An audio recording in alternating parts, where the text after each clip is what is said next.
Hello and thank you for watching my video. This is another in the series looking at Fractals of the Mists in the Dungeon series for Guild Wars 2 in 2015. Just a quick note, this first Fractal, trying to get a party to do something different to Swamp was very difficult, and so the first section of this dungeon is actually slightly different to the second half.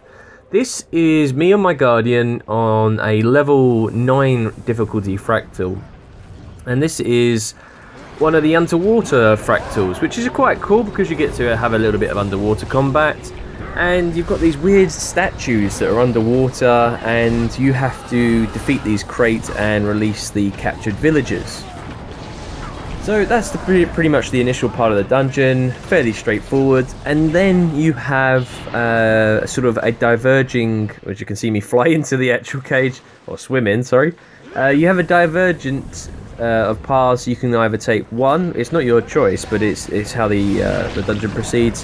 One, you actually can go and you have to take this light, otherwise you get eaten very quickly and you lose lots of health.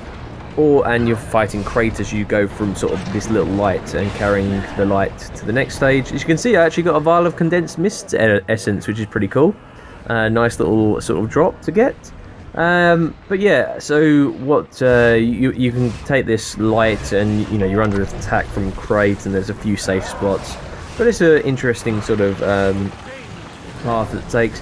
What you're going to see, however, is me take the secondary path, which is the Dolphin transformation path, which is pretty cool. You get transformed into a dolphin and you've got a different set of skills, pretty low health, and the idea is to avoid the crate and swim through. So let's go and have a quick look. I do think this is one of the dungeons that is underappreciated, how good this actually is compared to, say, Swamp. Particularly, you know, if you could get Mossman, then, you know, I think Mossman is actually longer than this dungeon here. You know, I do believe that. So you can see we split off to the left. If you get the light, you go to the right. There used to be a cool little thing where if you sort of pressed H, you can see me do it here. You used to see the massive dolphin face and it was a bit scary, but they've fixed that now, so you still see your own character. So you see here we've got a few different skills. You can resurrect obviously some, you know, downed party members. What you're going to see is me get left behind because I was fiddling around. I didn't actually see. I got killed by a crate. And, you know, I'm like, save me. But my party members just keep carrying on. You know, it is best to stick together because then you can resurrect each other. You know, the guy that went past didn't even bother to resurrect me. And so I'm left behind. So I start again. They all carry on. So you're going to see me do this by myself, which I'm hoping, since this is a guide, it's going to actually be beneficial for you guys. Remember, this is level 9, and higher ranks, higher fractal difficulties will be much more difficult. It's very simple. You just stick together, and if anyone dies, you resurrect them, and you keep going around. Just sticking close together is very useful. You know, it is the stacking meta, you know, sort of thing. But let's watch me go through, and you'll see me use a couple of diversionary tactics. You know, creating a little clone sort of thing there, and speeding through. And I'm going to catch up with you guys once I've actually got to the main boss.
Okay, so you can see now that we've retransformed back into ourselves. It'll be the same would happen, you know, you come to the same point, the same boss against the alternate path, and you have this jellyfish. Jellyfish beast, which is pretty tanky. However, you'll notice these sort of cages are actually, you know, lightning and they're damaging you. But they also damage the jellyfish. Watch the top right bar, it's going to drop, the jellyfish beast's health is dropping like a rock.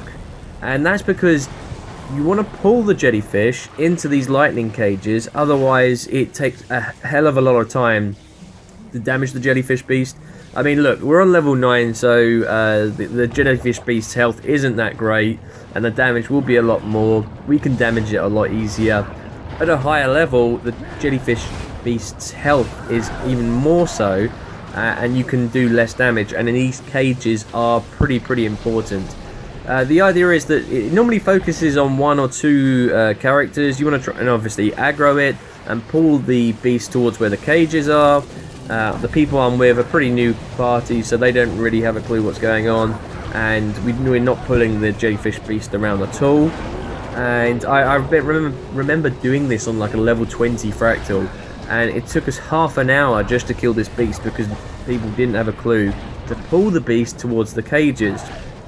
Again, when you see the beast come towards the cage, you'll notice that the beast's health drops really quickly. And I'm trying to explain, as you can see here, by explaining to the guys, bring the beast over, come on, pull the beast to the cages.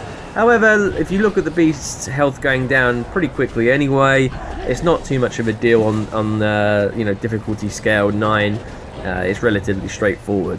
So I wanted to show you this because, again, every party that I try to get in is already swamp, and I finally managed to get this, which is the alternate path 1. Really, it's the only other path. Sort of, it doesn't come in any other path. Sorry, any other stage of Fractal the Mists. This Fractal is only for stage 1 only.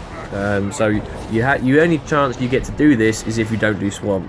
Which I feel is a little bit of a shame, but you know, people want to do swamp, and also I enjoy the fact this underwater combat. I think it needs to be improved, and I wish they'd focus on it more. But you know, they're going away from it. So you can see there, I did this to get my daily fractal. So you know, that was something I wanted to show you guys. And obviously the chest we get at the end, that's at the bottom of the fractal, and there we go.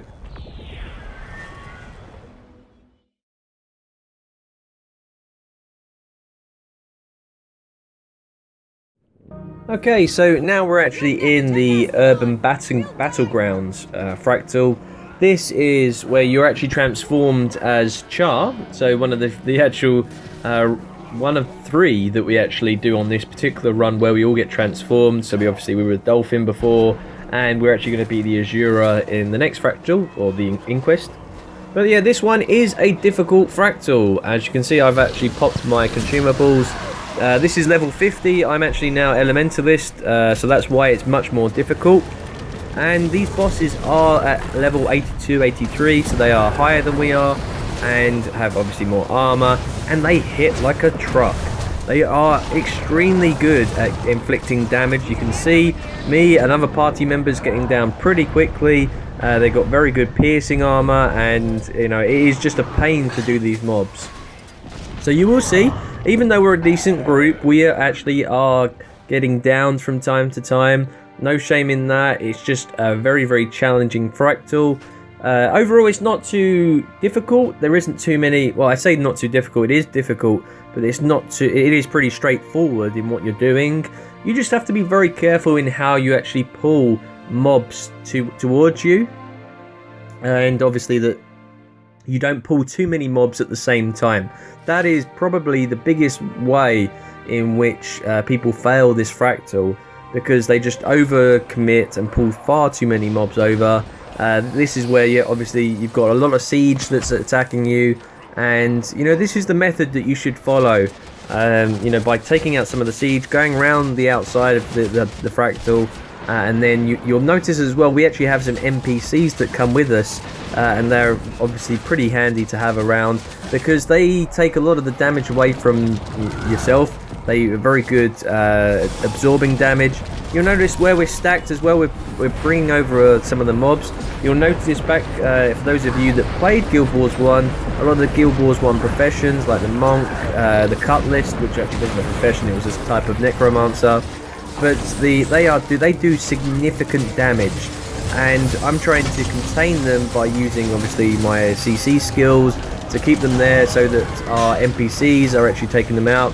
Look, we've got another mob that's come over. This gets already taken one of our party members out because they do heavy damage, and our Guardian's doing the best job he can to keep us up, and we're really trying to take them out as quickly as possible.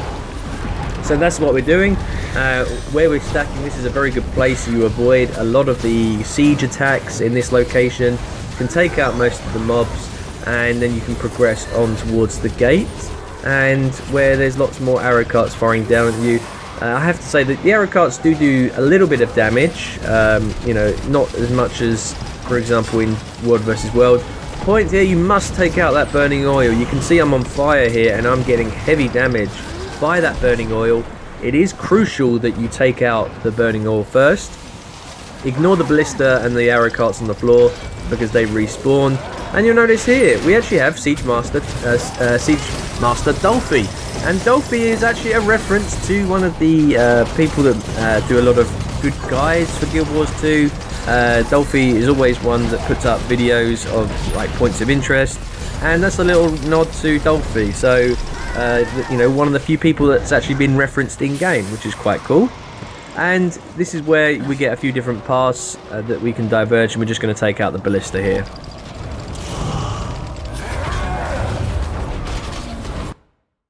We've destroyed that ballista. We are stacking in a location. I tend to have a set way of dealing with the mobs that we're coming up to. I do use, as an elementalist on my staff, I use skill 4 to chill them. I will then use skill 4 and 5 to immobilize the enemy, and then start sort of hammering down. I've also used skill 5 on the air attunement to stop them coming towards us, and it allows me to get some really massive AoE damage in on these sort of Ascalonian enemies.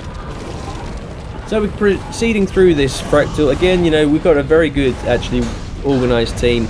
A side note, the reason why it's a little bit shorter, this video, is I haven't included the final boss because I haven't managed, in several runs, I haven't managed to come up against the final boss that I haven't sort of shown you. I've shown you my Trin, I've shown you the Maw. I haven't managed to get onto the Dredge and the Flame Legion, the Flame and Frost dungeon that was part of that Living World release. I haven't quite managed to find a run where we've come through. This is just to show you again my character here, full, AR up to 70, pretty fully ascended. Again, you notice where we're stacking. This part of the dungeon actually has several different options where you can go. It's never the same, and so, well, it will be the same sometimes, but each time the path that you take to get to the center is different. So just be aware that although the path I'm showing you on this video, it may not be the same for you when you're actually taking your group through, and that's not a problem. It just is slightly different ways to get to the main point, and that's all it is. So again, we lost our party member to get down. That was again because of some severe heavy damage. This damn ballista keeps hitting me, and so yeah, it's nothing to worry about if you get downed. We're a pretty pretty good group, and we're still suffering. People die. It's just how it is. It's a difficult dungeon, and you can see here, we've got again burning oil and some sort of enemies. We're stacking here. It's a decent location. Try and pull them over, otherwise they will do significant damage. They still do significant damage, as you can see me downed instantly. I had a quick look, I think later, what it actually was that downed me. I was like, what the hell is downing me so quick? It's just, the enemies have very big sort of AoE and strong damage that they can do to you. So we're taking out the oil and the door of the gate, and we then come to a very challenging bit. You can see here I'm looking through and I'm like, what the hell hit me? There was just something that really hit me hard.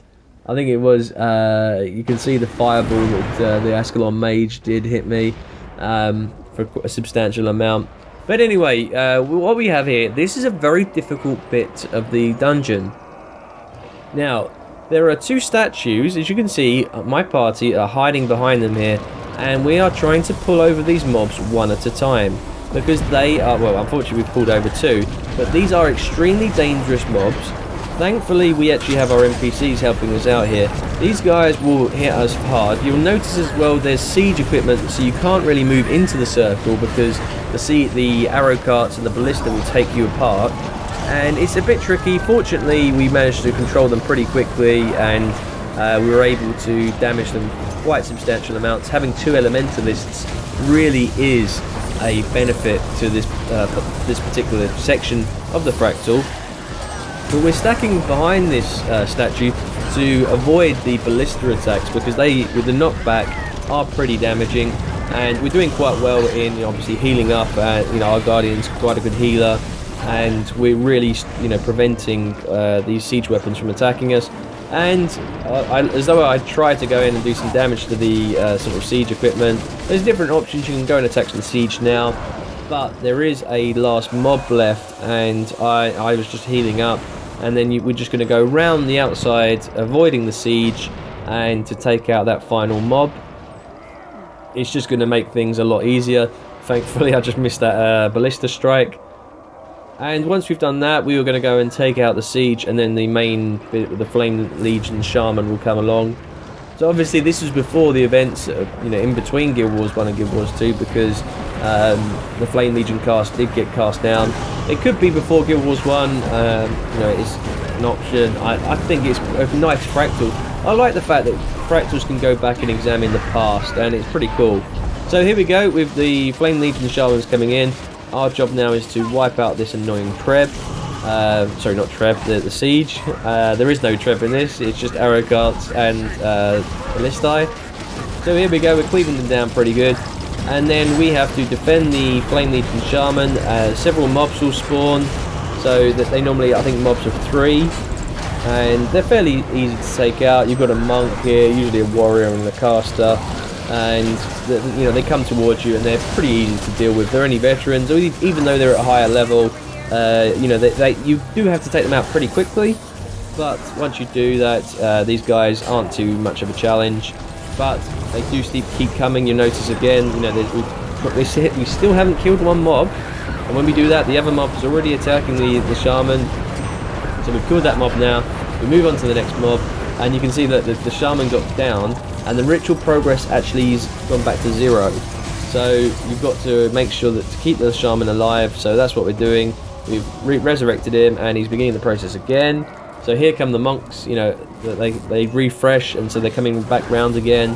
That was the only minor hiccup we really had at this point. Nothing too difficult. So what I'll do, I'll just let you watch through. You'll see us fight all of these little mobs, and then we will come back and we'll have the final boss.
Okay, so now we're on to the final boss. We have to kill the captain, and he has a couple of adds that he does, that he brings in, that will heal him and give him boosts and boons.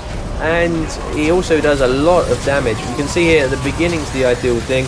I've managed to freeze him with Ice Bow skill 5, putting in that Ice Storm as well, and he has really dropped in health to less than 50% already. A really good start for us. However, his damage is exceptional, and you will see him one-shot a couple of us. You can see already going down pretty hard indeed.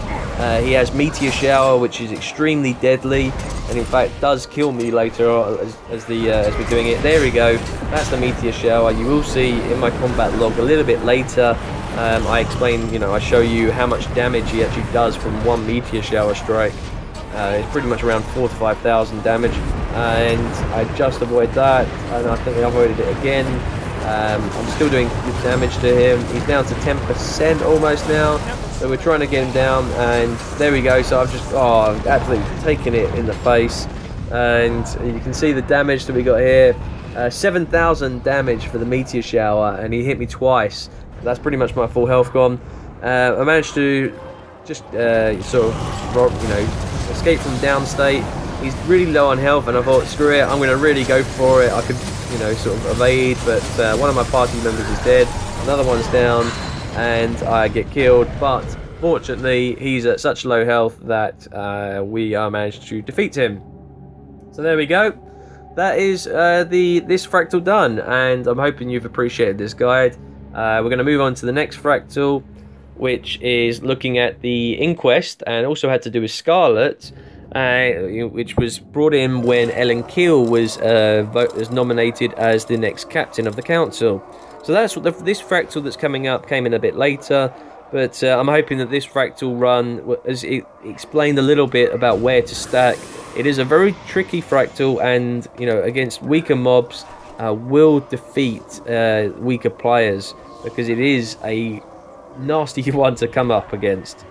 So we move on, and this is the fractal where we're disguised as Azura. Well, in particular, the Inquest. And what's happened is this is to do with the reactor breach that occurs. I believe it's in Brisbane Wildlands.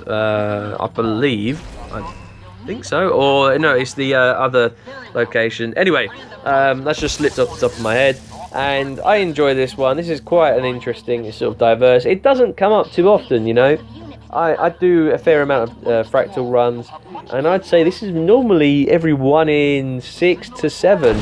So every run through you do, this is every sort of 6 or 7. It doesn't come up that often compared to some of the other fractals like the Grawl or the sort of Cliffside fractal, and ones I've already shown you. So after this run here, I'm going to talk you through this dungeon. The idea is that you have to get the reactor you need to get some reactor rods, cooling rods for the reactor, and there's mobs that are spawning all over the place. These portals will pull you towards them. Some of them just appear out of thin air, and they will start pulling you. Veteran mobs, and they will be pretty difficult to sort of, if you're on your own. If you're together, then it's very, very simple. You can see here we're defeating the script, we're defeating these attacks, sort of the ice-proof wall. Nothing too challenging here. And what happens? One person, you can solo a couple of these locations. You can split off and go and do them yourself.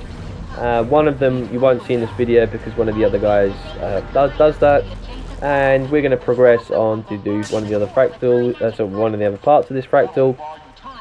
But yes, there's only a couple of fractals that we've not gone through. One is to do with the sort of the winter fractal, the sort of where you fight off a ice brood fractal, sort of the ice brood and the ice brood Norn.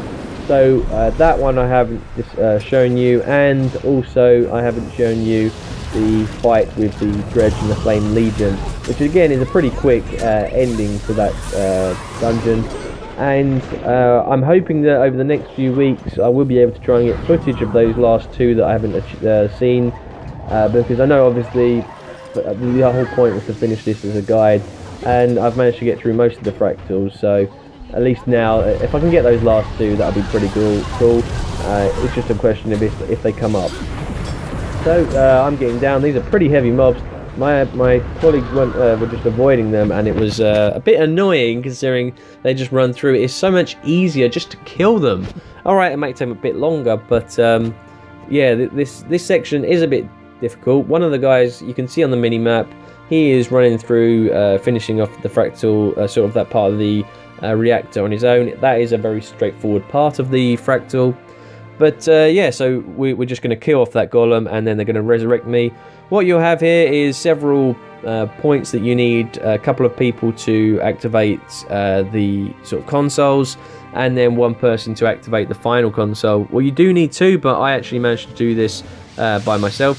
So you pick up this safety shield, and these turrets firing around, you want to use skill 1 to absorb the turrets. To be honest, I really don't do this that often, so I did get a bit lost. I don't really have a clue what I was doing. I knew how to get to one point or one of the consoles. I just happened to be lucky that I ended up at the main console. So what happens if you don't have your shield up? You get knocked down, and you can easily get killed by these sort of turrets. There's a golem that's attacking me. Fortunately, I make it to the main console. You can see that there's a shield up on it, and it requires other consoles for that shield to be lowered. You can see this golem's really attacking me, and it's going to be a bit annoying. You might recognize it from some of the other sort of fractals where it has these sort of consoles with the sort of the power things lit up, or they're red at the moment, and you have to sort of do both of them. Fortunately, I have to say I did make a mistake. I haven't done this in a while, and I forgot how to jump from one to the other, and I forgot it really does immobilize you quite substantially. So you can just see I was looking at the shield there. I forgot to take that off as well. So I was hoping it didn't immobilize me, and then I realized, okay, it's got like 10 seconds of immobilize. I tried cleansing, and then for some reason it wasn't activating when I pressed F, and so there we go, the shield's been dropped, and I'm pressing F, and you can see it's immobilized me, but you have to do the left one first, I believe. And so I'm like, what the hell, I can't get out, and the shield's gone back up, so they've stopped interacting with the consoles. So you'll see I get some good advice. So there we go, I move on, do that one, and I get immobilized, and then I try and do that one, but I picked up the shield instead, which is a little bit annoying. I should have used blink, not blink, the lightning flash. I picked the wrong thing. So there we go. I thought that would not immobilize me. Unfortunately, it still had immobilized. So here we go. Again, I'm pressing that. It's the wrong way. You do not do the right one first. Unfortunately, my cleanse is gone, but I should have been taking cleansing fire and lightning flash. So here we go. So I've got cleansing fire, I've got the lightning flash. There we go. So I'm still clear. So I pressed F again, and they immobilized me. So there we go. And lightning flash over there, and boom. There we go. And that is it deactivated. Simple. Just a little side note. What you notice, one of our guys has actually left the dungeon. He just went back to repair, and then he's going to come back. That is a strategy that you can use on the sort of the final the Mytrin final fractal, where if you get killed in the battle with Mytrin, log out and then log back in again, or just go to the character select screen, log back in, and when you come into Lion's Arch again, just press re-enter the dungeon, and then you will re-enter, and you run up, he will heal you, and then you can get back in the fight. Right, I want to show you this because this part of the fractal is a bit of a difficult one, and there are only certain characters that are able to do this, only certain professions. Now what you're going to notice is that there's this radiation that will kill anybody that goes in there, and so I'm going to take a couple of different skills. It's extremely deadly, and so here we go, we're going to get lightning flash, and I looked at what other skills can I use to try and give me a bit of extra sort of health. The mist form is a good one, but you still suffer degeneration, I believe, in that. You might not have to take my word for that, but the idea is to get to the other end. However, you'll notice what's the problem. I run in there, I get slowed, and I'm like degenerating health quite a lot. I use lightning flash. I'm not even halfway, I'm just at halfway, and get down. But then I use Mist Form, try and get as far as I can, but that's not good enough. So, and I'm going to die. It's very, very difficult, and there are certain characters, particularly like Warrior, who uses, you know, the Bull's Charge, and also sort of Endure Pain, that can avoid that damage from this sort of enemy. But we're going to move on. We're going to leave the Warrior to do that. The other four of us are going to go and take out the Ooze, which is another part of the Fractal here. For some reason, when I've respawned invisible. However, that's just me. Other people can still see me. So what you're going to notice, we're going to stack up just a little bit inside this dungeon, and then what's going to happen, we're going to properly actually sort of pull the Ooze over so we can defeat it very quickly. But yeah, it's the only fractal, the fractal achievement I'm still waiting to finish it, which is get the subject 6 up to maximum stacks, and at level 50 that would be insane. So it is a bit difficult trying to get this actual achievement done. It's only worth 5 points, so that's not going to be a big issue. There's a cooling rod in that area. If you can acquire it and not get flying to death, do so. It may come in handy. Okay, so we're stacked here in this location. I will admit, this is the first time that I have ever done it this way. And what will happen, the Ooze will spit out all this AoE damage, which is pretty devastating. So you want to avoid it. It then blocks attacks and will make it. It does cause some AoE, sort of an effect on you. You'll notice that under there I've got corrode weapon, so damage is decreased. And so you know, the more you have of that, the less damage you're doing. And it will spawn Ooze that will come and heal, you know, subject 6. So that's why we're stacked up here.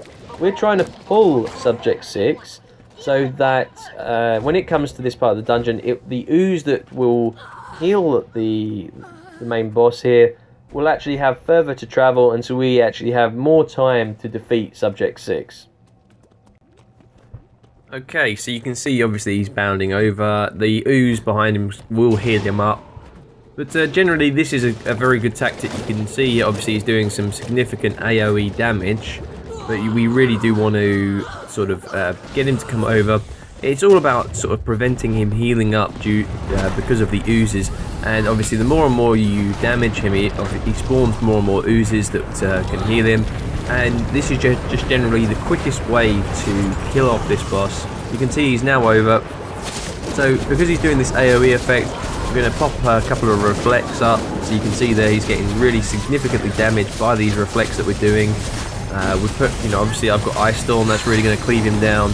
And you can notice now in the background a lot of the Oozes will start to spawn. You can see we've got a lot of Oozes coming in, and they will heal him up. But our Mesmer's going to do a terrific thing and pull him over, because we're not using any CC skills, and this is why. We're using the Mesmer's pull skill has moved him behind me. I can't actually see him there because he's so small.